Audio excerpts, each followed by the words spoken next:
அன்புள்ள ஜெம் தொலைக்காட்சி நேயர்களே வணக்கம். இன்று 26/4/2024 சித்திரை மாதம் 13ஆம் தேதி வெள்ளிக்கிழமை.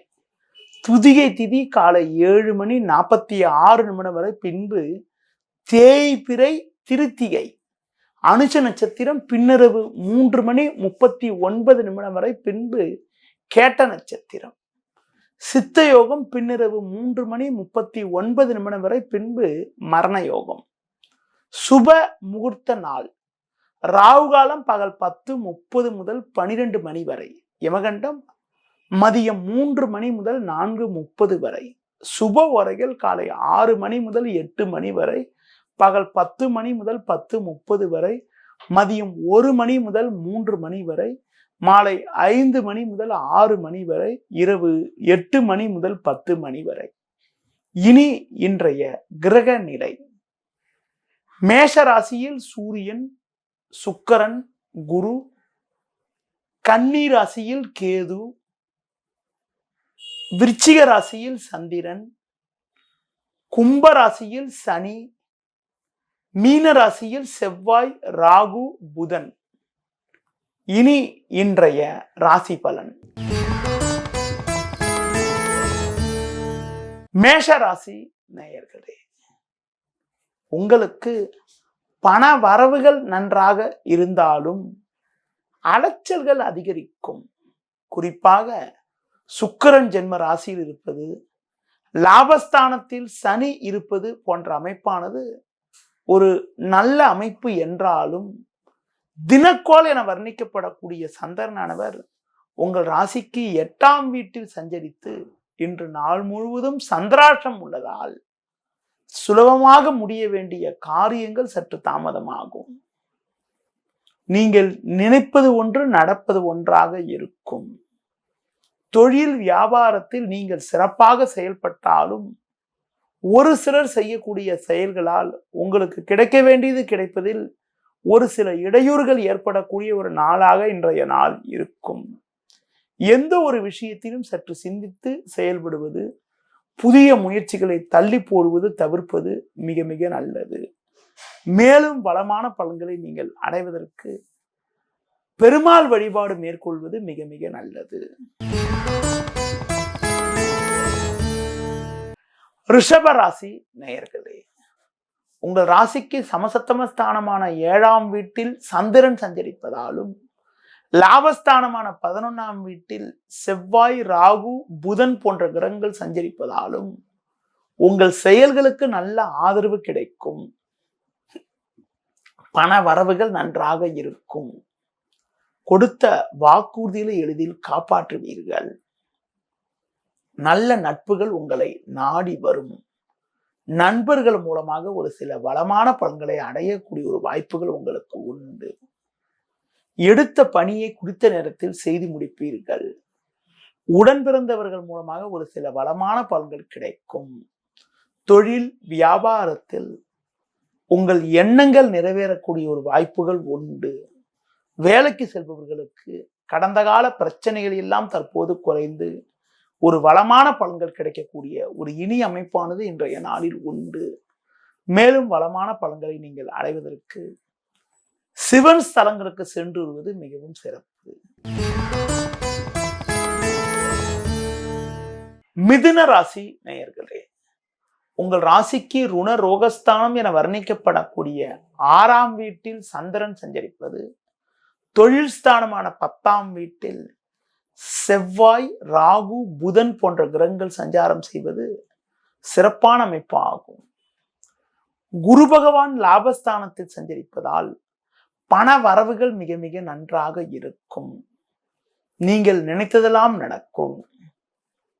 கொடுத்த வாக்குறுதிகளை எளிதில் காப்பாற்றுவீர்கள். தொழில் வியாபாரத்தில் நல்ல முன்னேற்றத்தை அடையக்கூடிய வாய்ப்புகள் உண்டு.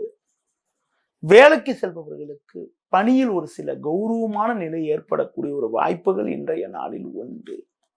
மேலும் வளமான பலன்களை நீங்கள் அடைவதற்கு குறிப்பாக உடல் ஊனமுற்றவர்களுக்கு உங்களால் முடிந்த உதவிகளை செய்வது மிக மிக நல்லது. கடக ராசி நேயர்களே, உங்கள் ராசிக்கு பஞ்சமஸ்தானமான 5ஆம் வீட்டில் சந்திரன் சஞ்சரிப்பதும், தொழில் ஸ்தானமான 10ல் சூரியன் சுக்கிரன் சஞ்சரிப்பதும் அனுகூலமான அமைப்பு ஆகும். இதன் காரணமாக எதையும் எதிர்கொள்ளக்கூடிய ஒரு பலம் உண்டாகும். உடல் ஆரோக்கியத்தில் சற்று அக்கறை எடுத்துக்கொள்ள வேண்டும். உணவு விஷயத்தில் சற்று கட்டுப்பாடோடு இருப்பது நல்லது. தொழில் வியாபாரத்தில் வேலையாட்களை அனுசரித்து சென்றால் ஒரு சில வளமான பலன்களை அடையக்கூடிய ஒரு வாய்ப்புகள் உங்களுக்கு உண்டு. வேலைக்கு செல்பவர்களுக்கு ஒரு சில நல்ல வாய்ப்புகள் உங்களுக்கு கிடைக்கும் என்றாலும் வேலையாட்களை சற்று அனுசரித்து செல்வதன் மூலமாக ஒரு சில வளமான பலன்களை அடைவீர்கள். சிம்ம ராசி நேயர்களே, உங்களுக்கு அலைச்சல்கள் அதிகரிக்கும். எளிதில் முடிய வேண்டிய விஷயங்கள் சற்று தாமதமாகும். சந்திரனானவர் உங்கள் ராசிக்கு 4ஆம் வீட்டிலும், செவ்வாய் ராகு உங்கள் ராசிக்கு 8ஆம் வீட்டிலும் சஞ்சரிப்பதால் எந்த ஒரு விஷயத்திலும் சற்று சிந்தித்து செயல்பட வேண்டும். கொடுக்கல் வாங்கல் விஷயத்தில் மிகவும் கவனத்தோடு இருக்க வேண்டும். தொழில் வியாபாரத்தில் ஒரு புறம் லாபங்கள் கிடைச்சாலும் வேலையாட்கள் ஒத்துழைப்பு சொல்லிக் கொள்ளும்படி இருக்காது. வேலைக்கு செல்பவர்கள் குறிப்பாக உங்களுக்கு ஒதுக்கப்பட்ட பணியில் மட்டும் நீங்கள் சற்று கவனத்தோடு நிதானத்தோடு செயல்படுறது, முடிந்தவரை பிறர் விஷயத்தில் தலையிடாமல் இருப்பது மிக மிக நல்லது. மேலும் வளமான பலன்களை இன்றைய நாளில் நீங்கள் அடைவதற்கு விநாயகர் வழிபாடு மேற்கொள்வது மிக மிக சிறப்பு.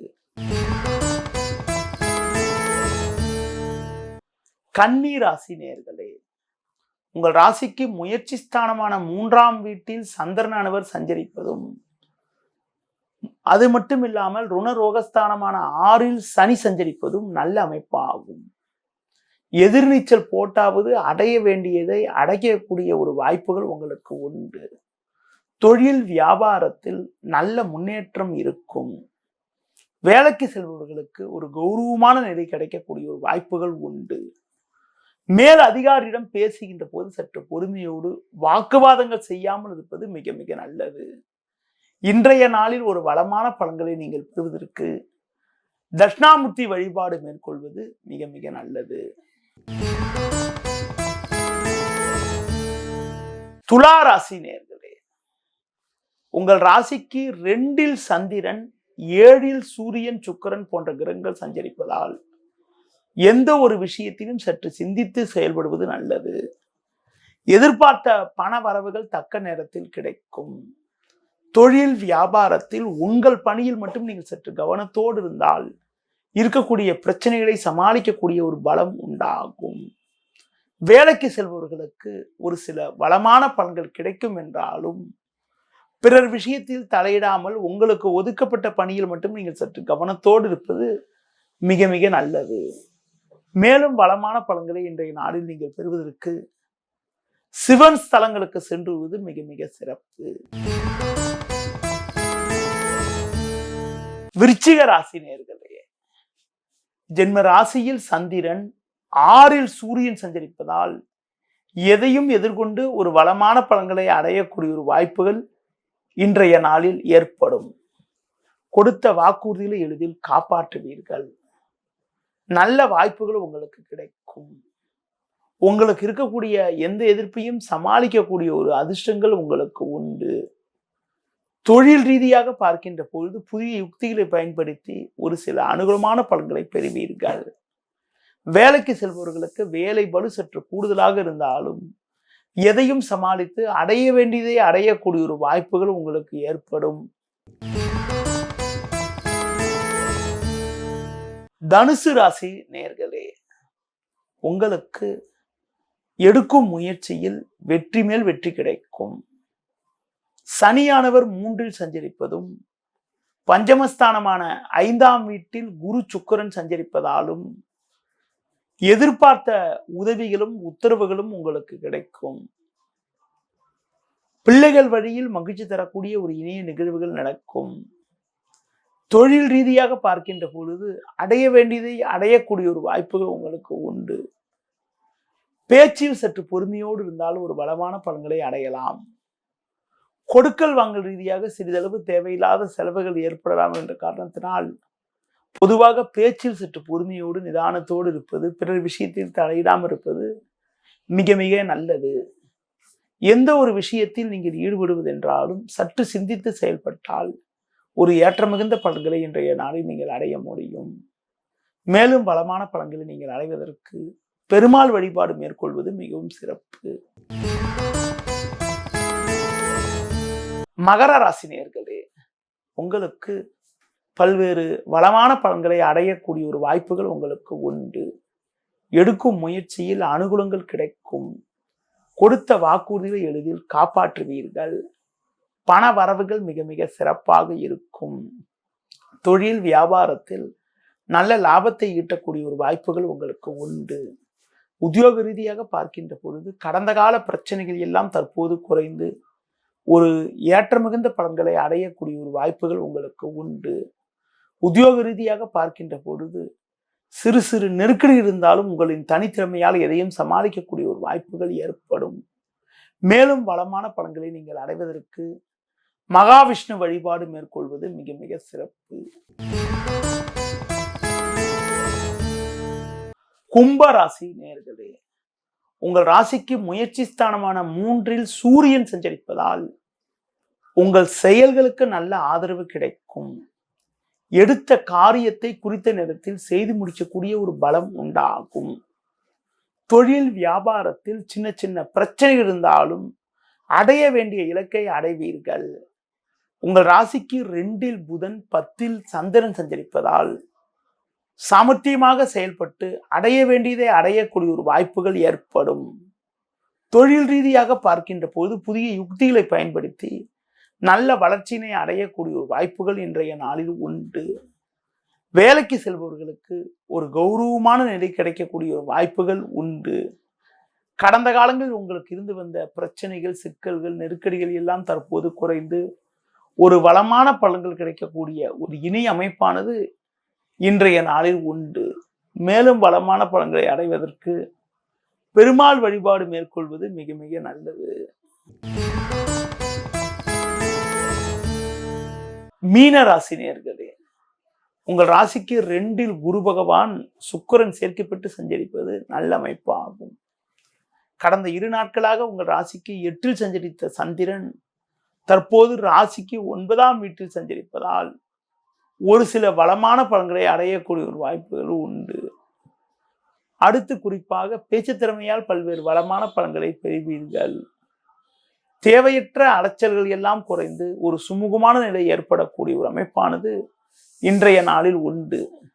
மேலும் வளமான பலன்களை நீங்கள் அடைவதற்கு முன்கோபத்தை குறைத்து கொண்டு நிதானமோடு இருப்பது மிக மிக நல்லது. இருக்கக்கூடிய பிரச்சனையிலிருந்து வெளிவந்து ஒரு வளமான பலன்களை அடைவதற்கு குறிப்பாக இன்றைய நாளில் உங்களுக்கு பார்த்தீங்கன்னா நீங்க சிவன் ஸ்தலங்களுக்கு சென்று வருவது மிக மிக நல்லது. நேயர்களே, இதுவரை இன்றைய ராசி பலனை உங்களிடம் கூறினேன். இனி ஜோதிட தகவல்ல நிறைய தகவல்களை உங்களிடம் பேசி வருகிறேன். இதுல ஜோதிடத்துல தோஷங்களை பற்றி உங்களிடம் சில தகவல்கள் கூற உள்ளேன். தோஷங்கள் பார்க்கின்ற பொழுது திருமண தோஷங்கள்ல நிறைய விஷயங்கள் இருக்கிறது. அதில் சில கருத்துக்களை உங்களிடம் பேச இருக்கிறேன். குறிப்பாக உங்களிடம் பார்க்கின்ற பொழுது தோஷங்கள் பார்க்கின்ற பொழுது கலத்திர தோஷம்னு சொல்லிட்டு மொட்டையா சொல்லிடுவாங்க. அடுத்து பார்த்தீங்கன்னா 7 2 கிரகம் இருந்தா தோஷம், 8 2 கிரகம் இருந்தா தோஷம் எல்லாம் போட்டு குழப்பிடுவாங்க. பொதுவா 7 2 கிரகம் இருந்தாலே ஒரு சிலர் பார்த்தீங்கன்னா அந்த ஜாதகருக்கு 2 மனைவி அமையக்கூடிய ஒரு வாய்ப்புன்னு சொல்லிட்டு ஒரு பயமுத்தி விட்டுருவாங்க. அதே மாதிரி உங்களுக்கு பார்த்தீங்கன்னா ஜாதக ரீதியாக உங்களுக்கு நீங்க பிறக்கக்கூடிய லக்னத்தை பொறுத்து இருக்குது. தோஷத்தை பார்க்கும்போது திருமண தோஷம் பார்க்கின்ற பொழுது உங்க ராசிக்கு உங்க லக்னத்துக்கு மிக மிக முக்கியமா பார்க்கணும். குறிப்பாக உங்கள் லக்னம் என்பது பார்த்தீங்கன்றால் உங்களுக்கு ஒரு மேஷ லக்னமா இருக்குன்னா 2ஆம் பாவம் 7ஆம் பாவம் இந்த 2 ஸ்தானத்தையும் பார்க்கணும். 2ல பாவகிரகம் இருக்கிறது, 7ல பாவகிரகம் இருக்கிறதுலாம் ஒரு கலத்திர தோஷம் என்று சொல்லப்படும். குறிப்பாக நவகிரகங்கள்ல உங்களுக்கு பார்த்தீங்கன்னா குரு, சுக்கிரன், வளர்பிறை சந்திரன், புதன் போன்ற கிரகங்கள் சுபகிரகமாக இருந்திருக்கு. தேய்பிரின்னு சொல்லக்கூடிய காலங்களில் பிறக்கக்கூடியவங்களுக்கு, அதாவது சந்திரன் தேய்பிரையா இருந்தா சந்திரன் பாவியாக காட்சியளிப்பார். பொதுவா நவகிரகங்கள்ல சனி, ராகு, கேது, சூரியன், செவ்வாய் போன்ற கிரகங்கள் பாவகிரகம் சொன்னா கூட சனி, ராகு, கேது மட்டும்தான் கடுமையான பாவி கிரகம். சூரியன், கேது அப்படி நம்ம பாவகிரகம் ஒதுக்கிட முடியாது என்றாங்க. அடுத்து குறிப்பாக பார்க்கின்ற பொழுது உங்களுக்கு தோஷம் பார்க்கின்ற போது உங்க ஜாதத்துக்கு 2-7 பாவகிரகம் இருக்கிறது கலத்தர தோஷமாகும். 2-7 ஒருத்தருக்கு பாவகிரகம் இருந்தால் அதனை நம்ம கலத்தர தோஷம்னு சொல்லுவோம். அப்படிப்பட்ட அமைப்பு இருக்கிறவங்களுக்கு ஒரு திருமண வாழ்க்கை ரீதியாக ஒரு மகிழ்ச்சி குறைவு ஏற்படக்கூடிய ஒரு சூழ்நிலை உண்டாகும். குறிப்பாக நவகிரகங்கள்ல கொடிய பாவகிரகம்னு சொல்லக்கூடிய கிரகங்களான சனி, ராகு, கேது ஆகிய கிரகங்கள் உங்களுக்கு 2 அல்லது 7 இருந்தால் அதனை கலத்தர தோஷம் என்று சொல்லிவிடுவார்கள். இந்த கலத்தர தோஷம் என்றால் காலதாமதமாக திருமணம் நடக்கிறது, திருமண வாழ்க்கையில ஒரு ஒற்றுமை இல்லாம இருக்கிறது, ஒரு மன வாழ்க்கையில 2 பேருக்குள்ள ஒரு அந்யோன்யமா இல்லாம இருக்கிறது, 2 பேரும் பிரிஞ்சிடுறது, 2 பேருக்குள்ள யாராவது ஒருத்தருக்கு ஏதாவது உடல் பாதிப்பு ஏற்படுறது தான் கலத்தர தோஷம். அப்படிப்பட்ட அமைப்புல ஒரு ஜாதகத்தை எடுத்த உடனே 2 அல்லது 7 பாவகிரகம் இருந்தா தோஷம்னு சொன்னா கூட 2 அல்லது 7 இருக்கக்கூடிய பாவகிரகத்து திசை அல்லது புக்தி நடக்கும் போதுதான் அந்த பிரச்சனையை கொடுக்குமோ சரி, 2-7 பாவகிரகம் இருந்தாலே தோஷம்லாம் கிடையாது. ஒரு பையனுக்கு 7 ராகு இருக்குன்னா அந்த ராகு இருக்கக்கூடிய ஜாதகருக்கு கலத்தர தோஷம்னு சொல்லிட்டு ஒதுக்கி வச்சிட முடியாது. இப்ப அந்த ஜாதகர் ராகுவோட நட்சத்திரத்துல பிறக்கிறாருன்னா அவருக்கு அந்த ராகு திசை சின்ன வயசுலயே முடிஞ்சிடும். ஒரு சில திசையில பிறந்தா, ஒரு சில நட்சத்திரம் பிறந்தா ராகு திசையே வராது ஜென்ரலாக. அது போல இந்த திருமண தோஷங்கள்னு பார்க்கின்ற பொழுது 2 பாவகிரகம் இருந்தாலும் அது கடுமையான பாதிப்பை ஏற்படுத்துது. 2 பாவகிரகம் இருந்து அந்த ஜாதகருக்கு திருமணத்துக்கு பிறகு வரக்கூடிய காலங்களில் 2 இருக்கக்கூடிய பாவகிரகத்தோட தசாபுத்தி நடந்தால் அது பாதிப்பை கொடுக்கும்.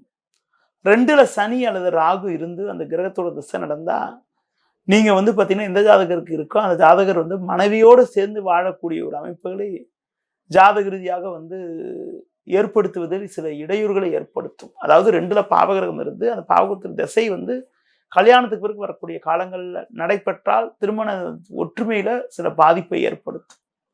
ஒரு அடுத்த விஷயம் என்ன பார்க்கணும்னா 2 பாவகிரகமா அந்த பாவகத்தின் திசை நடக்கலைன்னா இதை பத்தி கவலையப்பட தேவையில்லை. அடுத்து இந்த திருமண தோஷங்கள்னு பார்க்கின்ற பொழுது உங்களுக்கு பார்த்தீங்கன்னா தசா சந்தியை பத்தி ஒரு பெரிய லெவல்ல பேசுவாங்க. தசா சந்தி என்பது ஒரு மிகப்பெரிய ஒரு கடுமையான ஒரு தோஷம்னு சொல்லிட்டு பேசுவாங்க. ஆனா நடைமுறையில் அப்படிலாம் ஒன்றும் கிடையாது. தசா சந்தி, தசா விடுதலைன்னா ஒரு திசை முடியிற நேரம், ஒரு திசை ஆரம்பிக்கிற நேரத்தை விடுதலைன்னு சொல்லுவோம். அடுத்து தசா சந்தினா 2 பேருக்கும் ஒரே திசை நடக்கிறது தசா சந்தின்னு சொல்லுவோம். ஒரு பெண்ணுக்கு குரு திசை நடக்குதுன்னா அதே மாதிரி அந்த குரு திசை ஆணுக்கு நடந்தா அது திசா சந்தின்னு சொல்லுவோம். பழங்கால புத்தகத்துல திசா சந்தியை பற்றிய கருத்துகள் இருக்குது. ஆனா இன்னைக்கு இருக்கக்கூடிய கருத்துகள், இன்னைக்கு இருக்கக்கூடிய புத்தகங்கள்ல திசா சந்தியை பற்றிய ஒரு முக்கிய குறிப்புகள் கிடையாது. அடுத்து இன்னொரு விஷயம் என்னன்னா, நடைமுறையில பார்க்கின்ற பொழுது ஒருத்தருக்கு தசா சந்தி இருக்குது, 2 பேருக்கு தசா சந்தி இருக்குன்னா கெடுதி பாதிச்சிரும்னா உங்களுக்கு அப்படிலாம் ஒன்றும் நடைமுறையில கிடையாது. தசா சந்தியை பத்தி நீங்க கவலைப்படாம தைரியமா தசா சந்தி இருந்தாலும் உங்களுக்கு திருமணம் செய்யலாம். தசா சந்தியில என்னை பொறுத்த வரைக்கும் ஒரு 3 வருஷம் டிஃபரன்ஸ் இருந்துட்டா எந்த விதத்திலையும் பாதிக்காது. ஒரு திசையில ஒரு புக்தி நடக்குதுன்னா 3 வருஷம் டிஃபரன்ஸ் இருந்துன்னா உங்களுக்கு ஆட்டோமேட்டிக்கா 2 பேருக்கும் அந்த திசையில ஒரே திசையில ஒரே புக்தி வராது. அதனால அவங்க தாராளமா செய்யலாம். அந்த தசா சந்தி கெடுக்காதுன்னு சொன்னா கூட ஒரு என்ன அமைப்புல தசா சந்தின்றதுக்காக விளக்கத்தை சொன்னேன். அடுத்து உங்களுக்கு திருமண தோஷங்கள்னு பார்க்கின்ற போது இன்னொரு விஷயம் என்னன்னா, குறிப்பாக கிரகண தோஷம் என்பது கடுமையான தோஷமாகும். இந்த கிரகண தோஷத்துல பிறக்கிறவங்களுக்கு பெரும்பாலும் பார்த்தீங்கன்னா மன வாழ்க்கை அவ்வளவு சிறப்பா இருக்கிறது இல்லை. ஒரு சிலருக்கு திருமணம் நடைபெறுவதிலே ஒரு சில இடையூறுகள் ஏற்படுது. எப்படின்னா சூரியன், சந்திரன், உங்களுக்கு ராகு அல்லது கேது ஒரே நேரத்துல இருக்கிற நேரத்துல பிறக்கிறவங்க கிரகண தோஷத்துல பிறந்தாங்கன்னு அர்த்தம். ஒரு ஜாதகத்துல சூரியன், சந்திரன், ராகு போன்ற கிரகங்கள் எல்லாம் ஒரே கட்டத்துல இருந்தால் அது வந்து சூரிய கிரகணம் ஏற்பட்ட நாள் என்று சொல்லலாம். அதே மாதிரி வந்து பார்த்தீங்கன்னா, உங்களுக்கு வந்து குறிப்பாக உங்களுக்கு வந்து மற்ற அமைப்புகளையும் பற்றி நம்ம வந்து பார்க்கின்ற பொழுது உங்களுக்கு வந்து இந்த கிரகண தோஷத்துல சூரியன், சந்திரன், ராகு அல்லது கேது ஒன்னா சேர்ந்தா கிரகண தோஷம்னு சொன்னேன். இது வந்து பாத்தீங்கன்னா வந்து சூரிய கிரகண தோஷம் ஆகும். அதுவே ஒரு ஜாதகத்துல வந்து சூரியன் அல்லது சந்திரன் ராகு அல்லது கேதுவோடு இருந்து அதற்கு 7ஆம் வீட்டுல சூரியன் அல்லது சந்திரன் ராகு அல்லது கேதுவோடு இருந்தால் அதையும் கிரகண தோஷம்னு சொல்லுவோம். உதாரணத்துக்கு ஒரு ஜாதகத்துல ஒரு கட்டத்துல வந்து சூரியனும் ராகுவும் சேர்ந்திருக்கு, அதுக்கு 7வது கட்டத்துல சந்திரனும் கேது சேர்ந்திருக்குன்னா பௌர்ணமியில பிறந்திருப்பாங்க. அப்படிப்பட்ட பௌர்ணமியில பிறந்திருக்கின்ற போது அது வந்து உங்களுக்கு வந்து பௌர்ணமி சம்பந்தப்பட்ட கிரகண தோஷம் ஆகும். அது போல வந்து உங்களுக்கு வந்து ஒரு ஜாதகத்துல வந்து சூரியன் வந்து கேதுவோடு சேர்ந்து சந்திரன் ராகுவோடு சேர்ந்து இருந்ததுன்னா அதுவும் பாத்தீங்கன்னா வந்து பௌர்ணமி சம்பந்தப்பட்ட கிரகண தோஷம் ஆகும். அப்படிப்பட்ட அமைப்பு இருக்கிறவங்களுக்கு பொதுவா வந்து ஒரு ஜாதகத்துல லக்னத்துக்கு 1-7 பாவ கிரகம் இருந்தாலும் ஜாதக ரீதியாக தோஷம்னு சொல்லுவோம். ஒரு பெண்ணுக்கோ ஒரு ஆணுக்கோ ஜாதக ரீதியாக சந்திரனுக்கு 1-7 ராகு கேது இருந்தாலும் உங்களுக்கு வந்து பாத்தீங்கன்னா அது வந்து கிரகண தோஷம் ஏற்படுத்தின அமைப்புன்னு சொல்லுவோம். அதாவது சந்திரன் ராகு வந்து உங்களுக்கு வந்து சந்திரனுக்கு 1-7 ராகு கேது இருந்தாலும் அதனை வந்து கொஞ்சம் ராகு கேது தோஷம்னு சொல்லுவோம். கிரகண நேரத்தில் பிறக்கிறவங்களுக்கு ஆட்டோமேட்டிக்கா பாத்தீங்கன்னா சந்திரனோட ராகு அல்லது கேது இருக்கும், அதற்கு 7ஆம் வீட்டுல ராகு அல்லது கேது இருக்கும். இப்படிப்பட்ட அமைப்பு இருக்கிறவங்களுக்கு நடைமுறையில் அதாவது திருமண வயது காலத்தில் உங்களுக்கு சூரிய திசையோ சந்திர திசையோ நடந்தால் அதை கிரகண தோஷம்னு சொல்லுவோம். அப்படிப்பட்ட அமைப்பு இருக்கிறவங்க உறவினர்களை விட்டு ஒரு அந்நிய இடத்துல திருமணம் செய்யறது மூலமாக ஒரு சில வளமான பலன்களை அடைய முடியும். பொதுவாக இந்த கிரகண தோஷத்துல பிறந்தவங்க கிரகண தோஷத்து நாட்கள்ல இறை வழிபாடுகள் பண்றது, தெய்வீக காரியங்கள்ல ஈடுபடுறது, ஒரு மற்றவங்களுக்கு ஏதாவது ஒரு உதவிகள் பண்றது மூலமாக ஒரு சில வளமான பலன்களை அடையக்கூடிய ஒரு வாய்ப்புகள் உங்களுக்கு வந்து ஏற்படக்கூடிய ஒரு யோகமானது உண்டு. நேயர்களே, இதுவரை இன்றைய ராசி பலன் மற்றும் ஜோதிட தகவல்களை பேசினேன். மீண்டும் நாளைக்கால் சந்திப்போம். நன்றி, வணக்கம்.